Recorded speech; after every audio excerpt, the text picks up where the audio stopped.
The dap heard round the world from Brandon Ayuk and the higher ups. How did Brock Purdy do today? Which rookies stood out? And what did Nick Sorensen say about a revamped defensive line? Stick around, guys. We'll talk about it all right now. Welcome, everybody. Let's go, Niners. My name is Jason Aponte.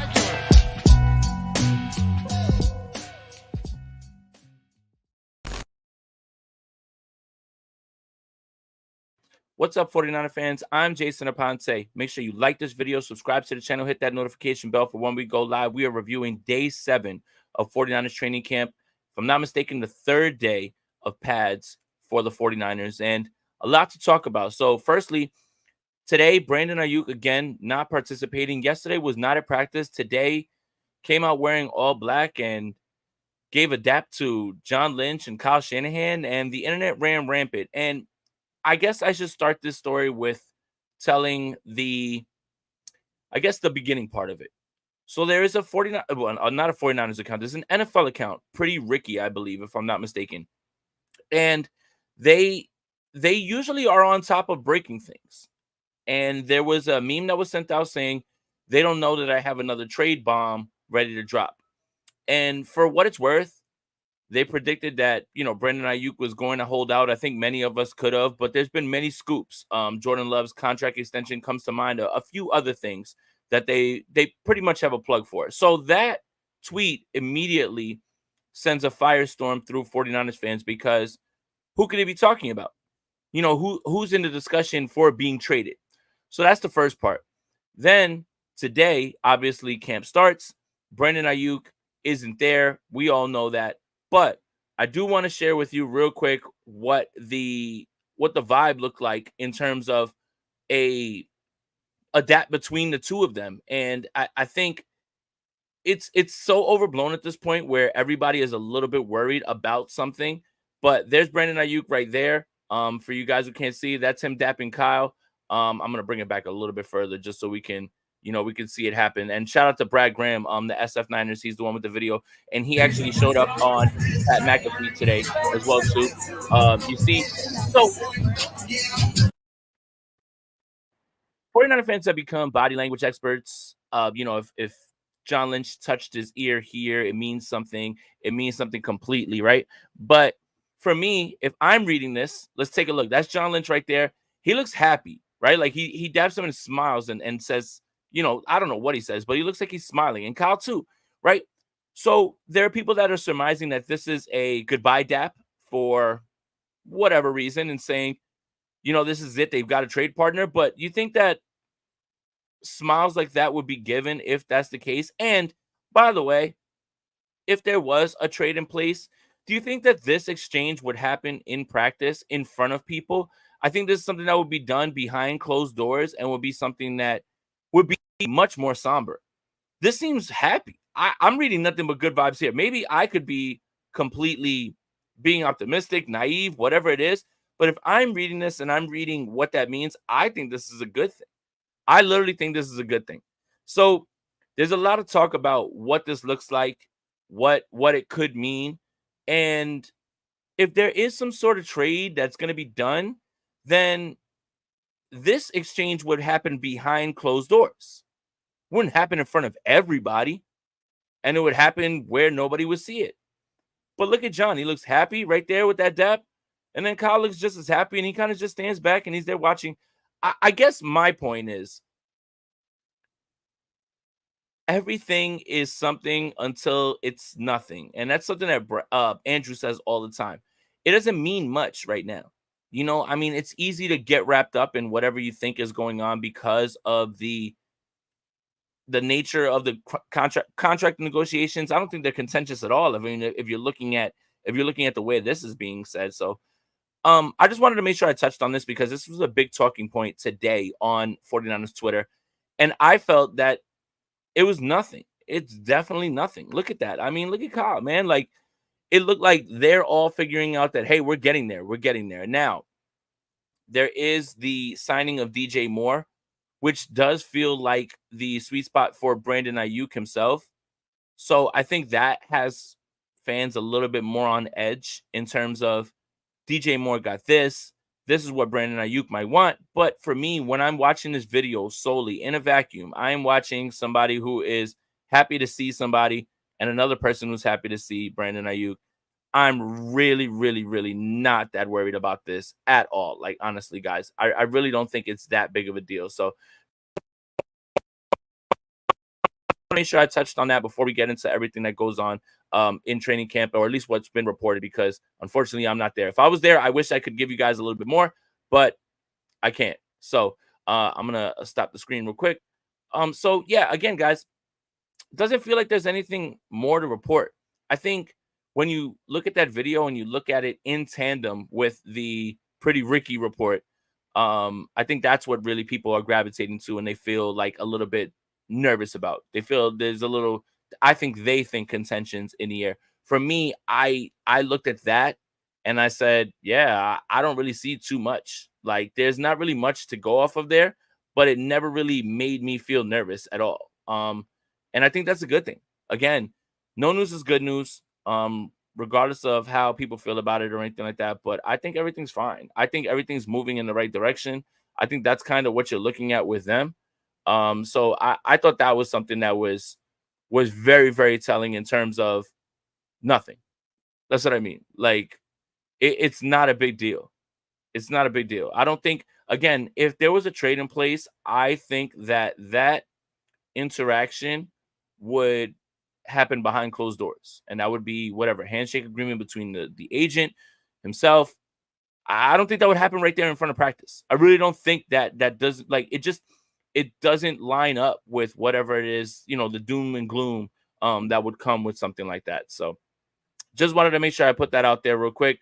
Shout out to all you guys in here, man. Make sure you guys like this video, subscribe to the channel, all that. It helps me out a ton. A like can go a long way. All you have to do is thumbs up this video real quick. So let's get into some of the stuff that we saw today. And again, it really goes down to who's saying what's being reported, all that stuff. But Nick Wagner, who does a real great job for the ESPN covering the 49ers, he started with Brandon Ayuk watched practice from the sideline, including some time next to Frank Gore as he awaits movement on the contract.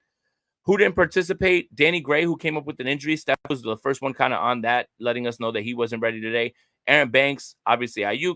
Jennings feels like a rest day. Curtis Robinson, Logan Thomas, Isaac Guerrero, who's dealing with a hamstring. John Feliciano, who's also injured. Spencer Burford, who has a broken hand. Jacob Cowan, Tay Martin, and Javon Hargrave. Javon Hargrave obviously feels like a, again, another rest day. Without Banks, Feliciano, Burford, and Kingston, it was double duty day for Dominic Pooney, Nick Zakelj, and Ben Bartch. Zakelj and Bartch alternated with the first and second teams, with one playing left guard with the ones and the other playing center with the twos as they flip-flop. Dominic Pooney's getting a lot of rave reviews right now from almost everybody. I think it's kind of unanimous at this point. And if you don't believe necessarily one person, then believe a bunch of people when they say the same things, right? Nobody really says anything about somebody unless everyone's saying the same thing, and it feels like it's starting to overwhelm with the truth. So I think that's a good sign. Again, when it comes to the offensive line, it feels like the 49ers have their safety blanket of John Feliciano, but if Dominic Pooney takes this job, it's not a big deal at all, because then in their back pocket, if they don't feel that they're confident, they can go back to Feliciano. Who knows how long Burford's going to be gone? I think the bigger thing to be concerned is with center at this point. Brendel's been in and out of the lineup because of injuries. What does his play look like? I think I'm much more concerned with the center position at this point than I am left guard, right guard. I think left guard is obviously going to be Aaron Banks. Right guard, it feels like they're in good hands because they have a few options. I'm much more concerned with center at this point. Again, I've spoken loudly about was Brendel's early season, I guess, I don't know, the word is being solid. Was that more who he is than the guy that we saw at the end of the year? I think that's something the 49ers have a long time to try to figure out. And he is a little bit up there in age, even if he doesn't have tread on the tire in terms of snaps. He's still 32 and he's coming off an injury. So center is vital. And what I mean by that is when this offense was clicking its best, and obviously last year it was at a crazy level. So I guess this is kind of contradicting what I'm about to say, but Weston Richburg in 2019, he went down, then things kind of went a different way in terms of the way the offense went. Alex Mack, the year that the 49ers lost in the NFC Championship, that looked really good because he's a very polished center. Last season, obviously, Brendel was there and the 49ers put up 30 a game, so I guess this goes against it. But center's vital in this system. Center is vital in the system, and it is something that the 49ers have been searching for a long-term stopgap or a long-term fix. And Brendel gave them that. You know, he came over with Forrester. Short shuttle numbers were very good in terms of, speed getting off the line. That's something that the 49ers definitely look for. So I'm much more concerned about center, I feel like, at this point. And I think that's a little bit more concerning than everything else. I think they're content with going with Colton McKivitz, and I understand how you guys feel about that, but there could be a chance that Colton McKivitz improves. Could be a chance that Colton McKivitz is who he is. I don't know. And again, that's not my decision to make. I don't have to necessarily agree with it. I really would have thought the 49ers would have addressed this in the draft, but center is actually a little bit more concerning in my opinion. So that's the part that I have a little bit of tough time. So not to bury the lead, but we might as well talk about it. Training camp interceptions. I've told you how much I don't give a shit because they don't really matter. And there was something that came out today because Brock Purdy was on KNBR and he was talking about the way that they practice and the things that they work on. And I want to read the direct quote. So I wanted to read the direct quote about what he's working on. And I think this will put the training camp interceptions things to bed, even though it should be to bed because of what we saw last season. Even though I feel like you could be a little bit more concerned about what happened because Brock was coming off a UCL injury and you didn't know if he was going to be able to have the arm strength, anything like that. And then on top of that, I think there is a fine line in terms of training camp interceptions on what's poor and what's not. Decision making shouldn't be bad in training camp in terms of not seeing underneath linebackers. I had a few people yesterday describe to me one of the interceptions or two of the interceptions that Brock had as Jimmy interceptions. And I think for anybody that's watching, they understand that. But again, I'm not too concerned, but I want to read what Brock said today on KNBR. He said, it's a fine line. You want to go out, you want to be efficient, you want to go through reads and obviously protect the ball and whatnot. But right now is the time for us to go out. You always hear the quarterback say experiment, but that's really what it is. Can I fit it in this window on this hitch? Can I look off Fred or DFF or Devondre Campbell in a certain way and then throw backside? You got to try it out. In the game and in the season, it comes down to protecting the ball every snap, every play. So you can't necessarily try those things out. Right now, we can. And so my mindset right now is to protect the ball and let's be aggressive. Let's try this out. Let's figure it out. Again, the 49ers are installing their offense and defense. Brock Purdy's testing the limits of what this is. I think it was Chase Daniel, who used to play in Kansas City under Andy Reid, who talked about they asked us to try, push the limits of the offense. That's exactly what practice is. And that's exactly what training camp is. And when you see people say, well, you practice how you play, you practice during the season how you're supposed to play. Training camp is for experimenting, testing, seeing what you can get away with. It's not the same thing. It is not the same thing at all. So Nick Wagner says Purdy has a solid day coming off the up and down showing on Tuesday. He mostly just took what the defense gave him, though he was also under fire for much of the day behind a patchwork offensive line. Again, this is an offensive line that doesn't have any of his starters right now, so this is hard to gauge. Had him down for would-be sacks from Kevin Givens, Nick Bosa, and perhaps from Yitzer Gross-Matos.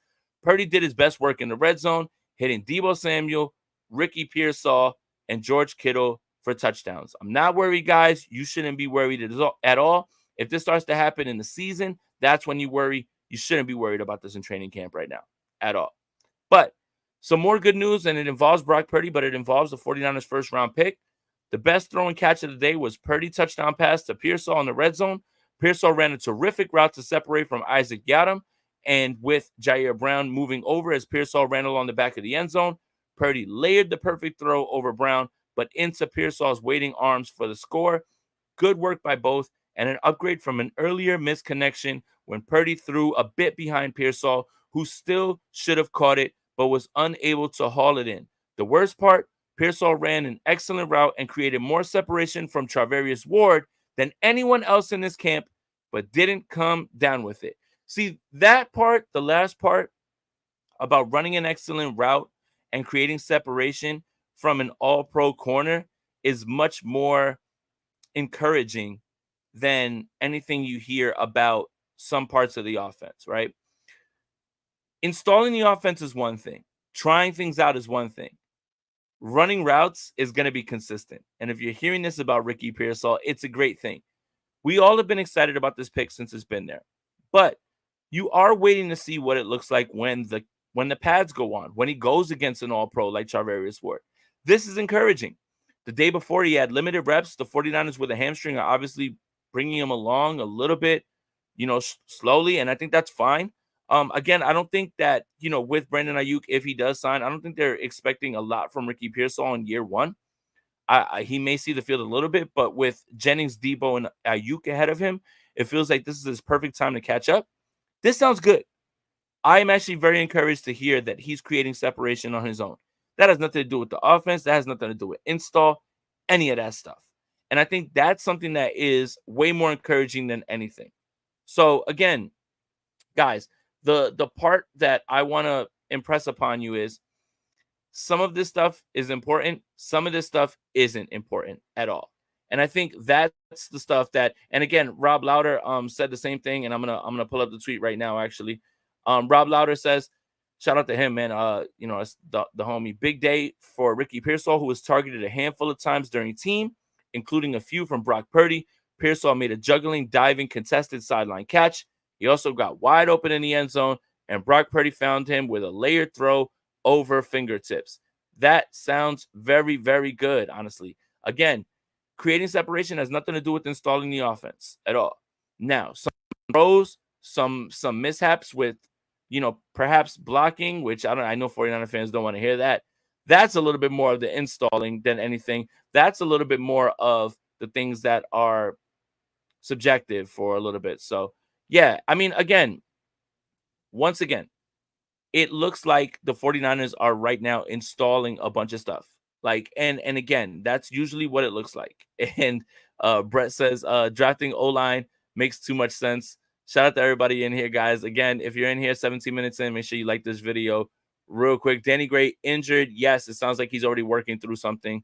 I don't know why everybody's really surprised about that. But yeah, let's get into this though. I found it interesting that this was said by Nick Sorensen. So let's get into this real quick.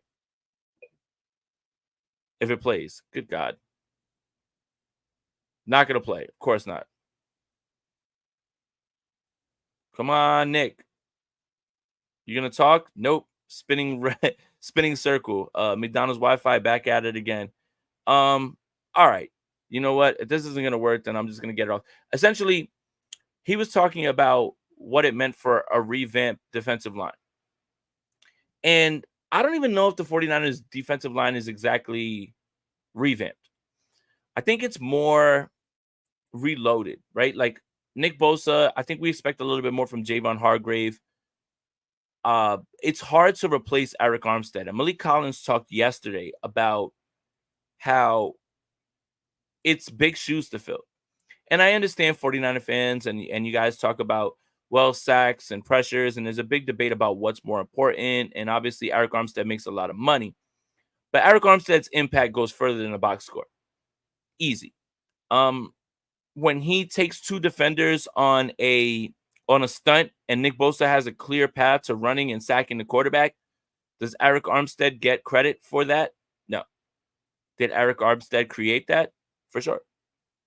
When Drake Jackson has 3 sacks in week 1, and 2 of them are directly correlated to Arik Armstead breaking through the middle and flushing the quarterback into Drake Jackson's arms, does he get a sack for that? No.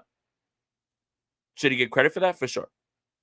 So Malik Collins, Jordan Elliott, Yetur Gross-Matos, Leonard Floyd, they're all tasked with finding a way to keep this pass rush afloat. Malik Collins talked about being in Houston and how much yeah, Brett, we gotta start watching games, man. I think that's the best way to look at it. But Malik Collins talked about how much Houston's defense, where he came from, is the same as here, the verbiage and everything. There should be no transition from Malik Collins. He talked about that. He even spoke about how Kerry Hyder was in Houston with him and how much he helped him and told him so much about Chris Kasarik and how this thing is going to go. And he said that it's exactly how he described it. Jordan Elliott's more of a run stuffer, but in that clip that I couldn't play, Nick Sorensen had nothing but good things to say about him. And Leonard Floyd is somebody who's durable, a third down sack machine, 10 plus sacks pretty much every year, somebody that is going to be reliable. Yetur Gross-Matos feels like a wild card, like almost like Charles Omenihu found money a little bit. If he's able to rush inside, rush outside, and I posted a video on my Twitter about it, it's just giving them more flexibility. What this defensive line should be able to set their watches to is Nick Bosa and Javon Hargrave. No excuses. None. Bosa's a year away from the holdout. He is who he is. We think he's great. I think we all agree that Javon Hargrave had a not up to expectations season. But you get paid a lot of money, and we expect a lot of you because you're a very good football player. Set your watch to those two. Set your watch to Leonard Floyd. But what's going to happen on that other defensive tackle side is going to be super interesting because of the impact that Arik Armstead had in the run game, getting after the quarterback, creating pressure for other people. If they can find a way to do this with 3 and 4 guys, it's going to be interesting. So another thing that I want to add to this defensive line discussion is I think the 49ers, and I've said this many times, I think the 49ers have really taken an approach of being a secondary-laden team now, meaning we know what we can get from the defensive line. We've seen our defensive line have the most firepower in the league, and yet in crucial situations, the refs hold their whistle, don't call holds or anything like that, and then we get beat on the back end. Now, let's try being better on the back end, and for dare I say it, coverage sacks might be on the way. I think when you look at this line and you look at the names and you look at the way that it's gone, it's obviously never going to match Buckner, Armstead, Bosa, D Ford. But if you can have a top 5-7 pass rush with this secondary and marry the coverage to the defensive line, you can see an improved defense from last season. And a lot of that has to do with run defense, obviously, right? Like I think we're all trying to figure out what the run defense looks like because it just wasn't up to snuff at times last season. And that's uncharacteristic of the 49ers. If you think of a top 5, top 7 defense that the 49ers should be, they need to be top 5, top 7 in all facets. So I think the defensive line being baseline, being very much able to rush the passer to a certain extent, married to this coverage, is going to make this defense better than it was last season. Deommodore Lenoir and Charvarius Ward had incredible seasons last year. Now you see them bringing in Renardo Green, Malik Mustafa, Hufanga's coming back. Jair Brown is another year into it. There's more of an emphasis now with Nick Sorensen being a secondary guy, with Brandon Staley being a secondary guy who runs a lot of too high stuff and everything is pretty much keep it in front of you type of philosophy. This defense has a chance to improve. And that's only good news. But it doesn't have to improve on the back of purely pass rush, covering up for the back end. I think we're about to see a ton of cover sacks now from this secondary. By the way, speaking of secondary, Deommodore Lenoir had a very, very, very interesting quote. And it's about Brandon Staley. And Brandon Staley has drawn the ire of 49ers fans because they remember him as the Chargers head coach. And the Chargers weren't good. But again, as I try to, explain, head coach, defensive coordinator doesn't mean that because you were bad as a head coach doesn't mean that you're not going to be a good defensive coordinator. And Staley's not even a defensive coordinator, right? Assistant head coach. But Deommodore Lenoir called Brandon Staley Kyle on defense, meaning he is as much of a guru on defense as Kyle is on offense. I found that interesting because there's so many people that are just like, oh, Brandon Staley's a loser, and he's not the head coach. He's just going to be in on game plan. He's just going to be in there to help Nick Sorensen. This is exactly what I was thinking this was going to happen. Brandon Staley in 2020 had the #1 defense. Again, with the Los Angeles Rams, Aaron Donald being there, it's really easy, right? On the defensive line, Jalen Ramsey, other guys. The Rams had a good defense in 2020. Brandon Staley was that guy, and then he got a job with the Los Angeles Chargers. But I want to reiterate one more time for the people that are worried that somehow the stink of being the Chargers head coach is going to be over on the San Francisco 49ers. I want to remind you, the last assistant head coach was the former coach of the Los Angeles Chargers. His name was Anthony Lynn. There was no sort of panic or straight up ire, vitriol towards him. Literally had the same job that Brandon Staley did.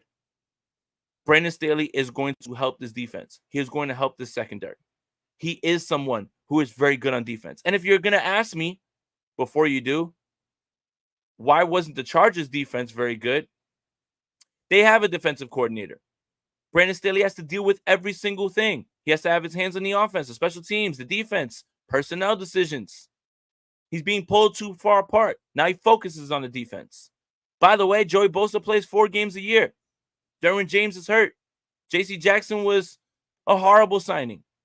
The Chargers personnel was falling apart. The Chargers are going to charge her. Now we'll see what happens with Jim Harbaugh, and I have no doubt that he's probably going to have more success than Brandon Staley is because I believe he's a better head coach. But the idea that Brandon Staley failing as a head coach is not a help to the defense does not correlate. It does not correlate.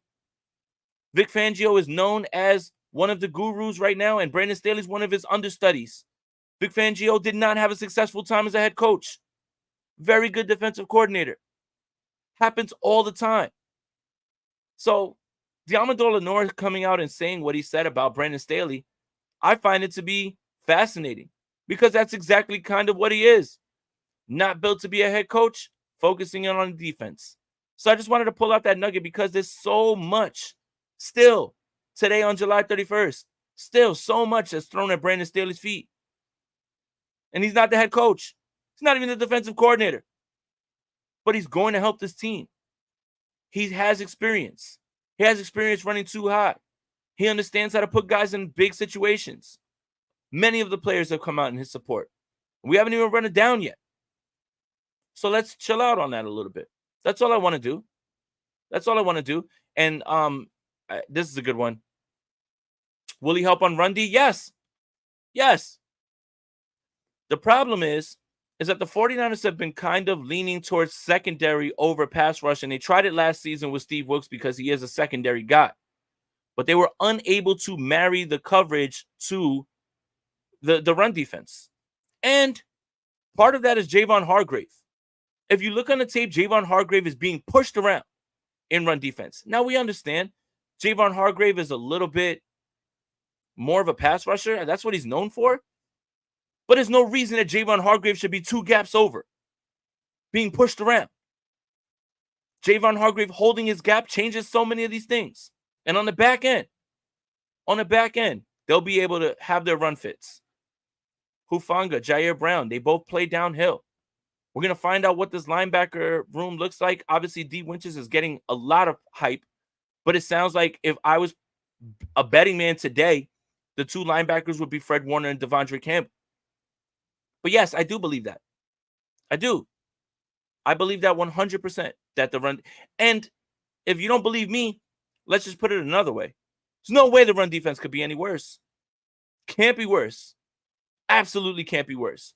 Jordan Elliott is more of a run stuffer. Malik Collins is your pass rusher. But yes, Brandon Staley's absolutely going to help this defense in every way, and it's not hard to be better than they were last season in run defense. I don't suspect that teams are going to get in here and be able to gash them. But a lot of that has to do with your upfront guys who are getting paid a lot of money. Javon Hargrave should not be 3 gaps over, being pushed around by offensive linemen. It shouldn't happen. It's all over the tape.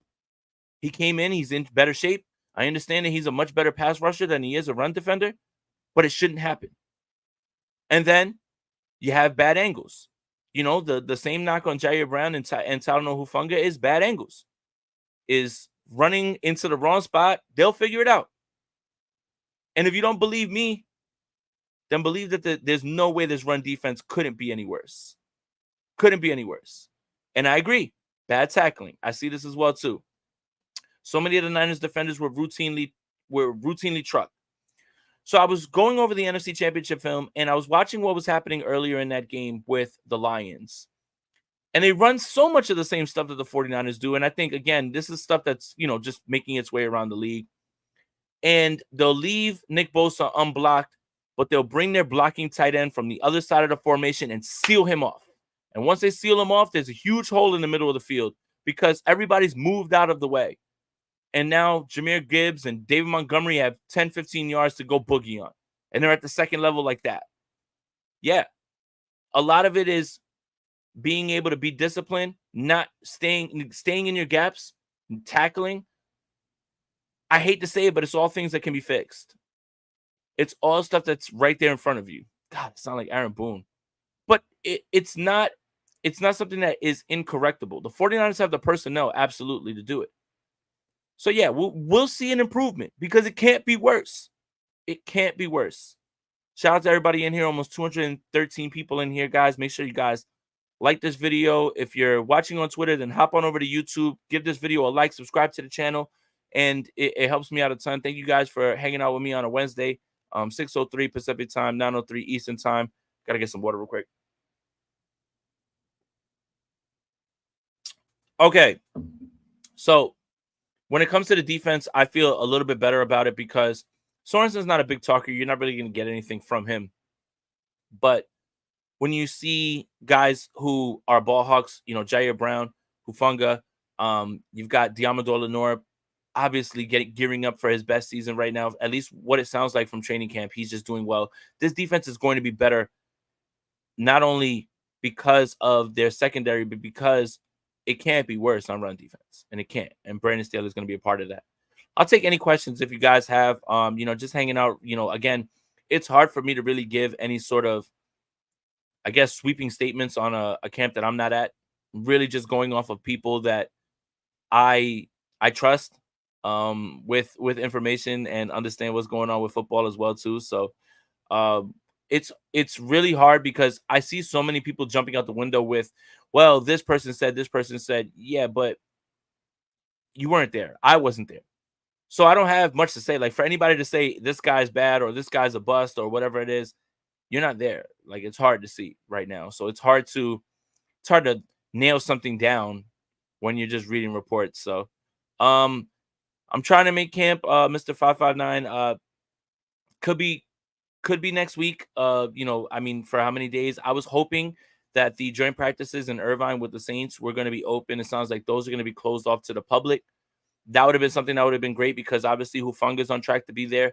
It would have been a really good litmus test for this 49ers team to see where they're at in terms of who's going to be there, who's actually going to be starting and all that stuff. So I'm trying.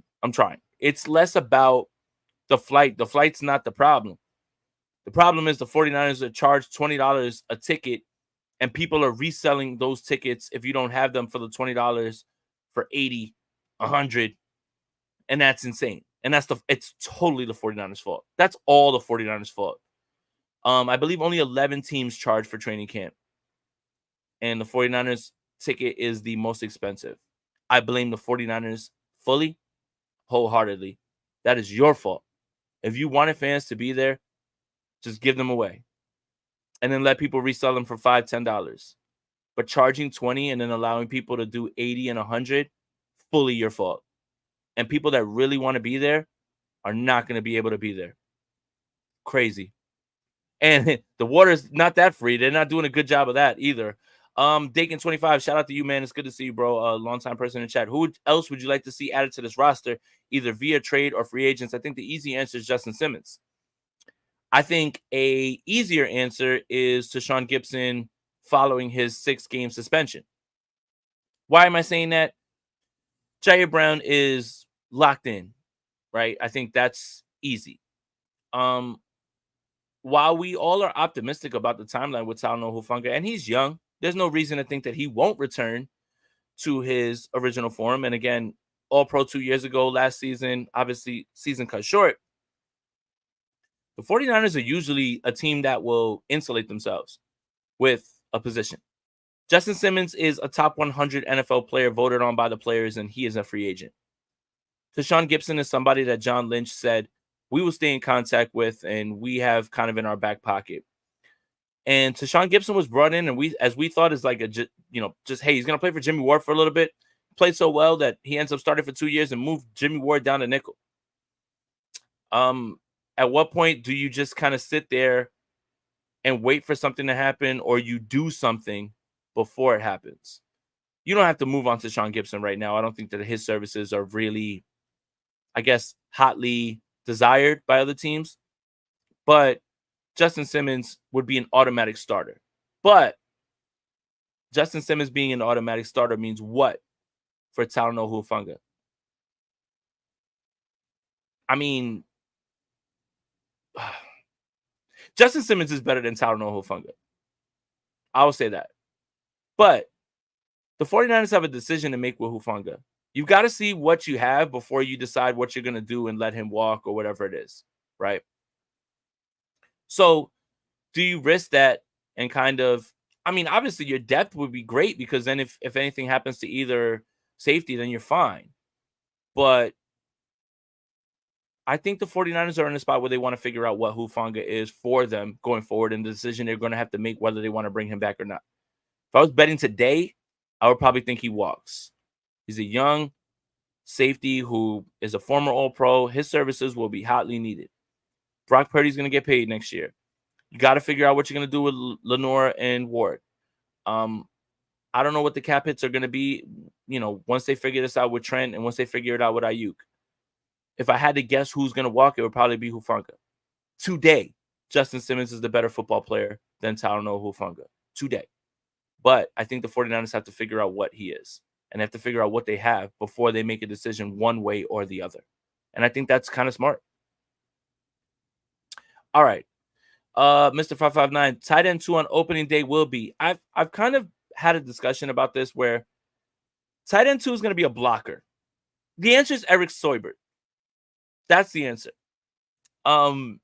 So the 49ers, right? Here's what's funny. The 49ers, we all kind of think of the 49ers as, man, what if they had a second tight end, right? And I think the 2020 season with them bringing in Jordan Reed was like, oh, wow, they're going to run a little bit more because Jordan Reed's not a blocker, right, at the time.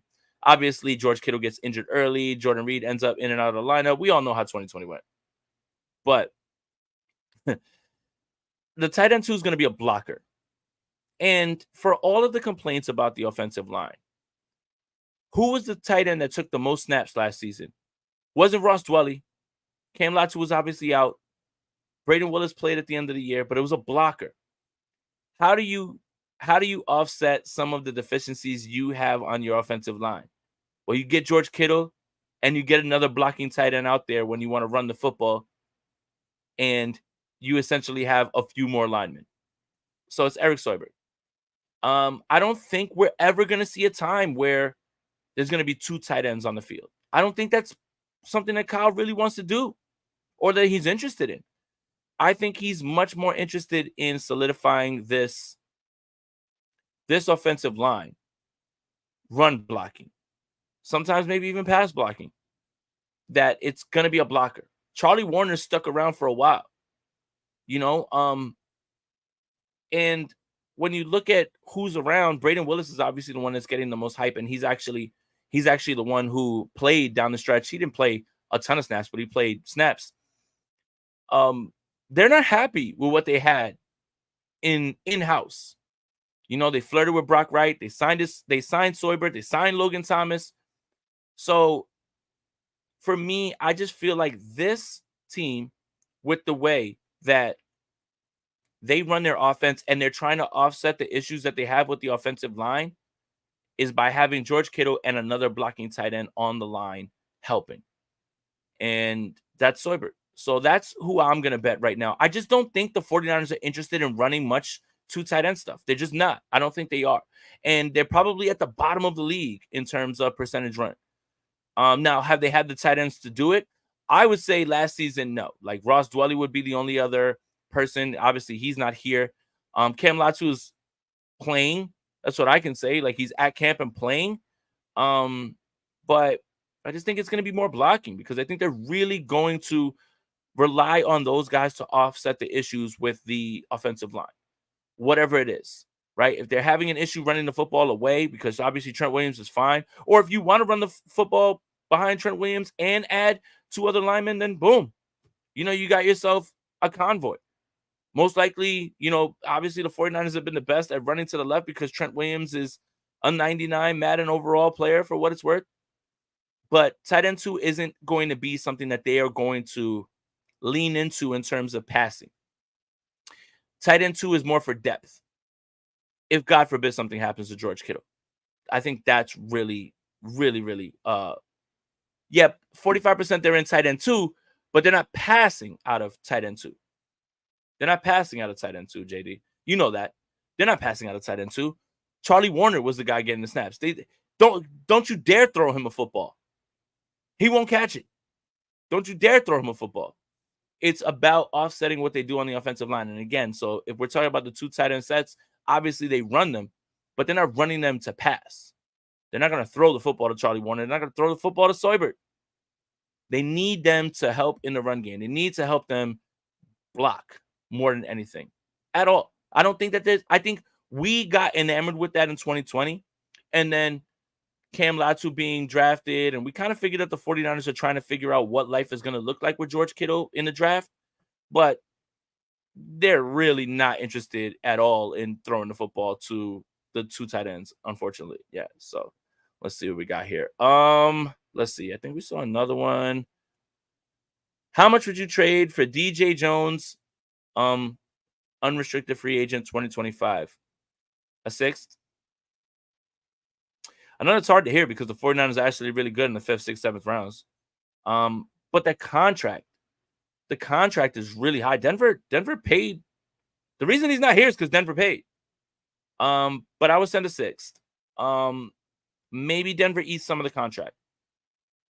But for a season, I don't think DJ Jones. I mean, obviously DJ Jones would improve, right? But I think Collins is ahead of him right now. And I think if you're getting DJ Jones, you're going for a guy who's going to be on 3 downs. But I don't know. They tried that in Denver. And I think that the rotation part of him being here in San Francisco is vital to him. Meaning, when the more reps you get, the more chances you have to lose. And I think Denver is really finding that out the hard way. Because when he was here, the 2 tackle spots were Armstead and somebody else. Now, when he got his number called in terms of when Armstead was injured, because that happened quite a bit, that was great. But if you're expecting 17 games of DJ Jones being a difference maker, I don't know if that's true. For me, a 6th-round pick is fine. I think that's fine. But Denver's got to eat some of that contract. That's a lot. That's a lot what they paid him. So I would be fine with a 6th. He got paid, though. He got paid. So, yeah. Oh, shout out to my boy Fazil. He said he's going August 4th. Man, football is super back, man. Shout out to you, man. I hope you enjoy your time out there as well, too. The 49ers have an off day tomorrow. But I'm going to probably get out of here, guys. I thank all of you guys for tuning in. 224 people are here. Again, if you're here on YouTube, please just like this video. That helps a lot. Subscribe to the channel. That helps a ton. If you're watching on Twitter, hop on over to YouTube, search up Jason Aponte, find this video, make sure you just throw a like on it. And if you like the content, make sure you subscribe as well, too. It helps a ton. There's going to be a lot to talk about in the coming weeks. So there's going to be a ton. Tomorrow's football. Matt's right. No. Tomorrow's football. Matt's right. Tomorrow's football.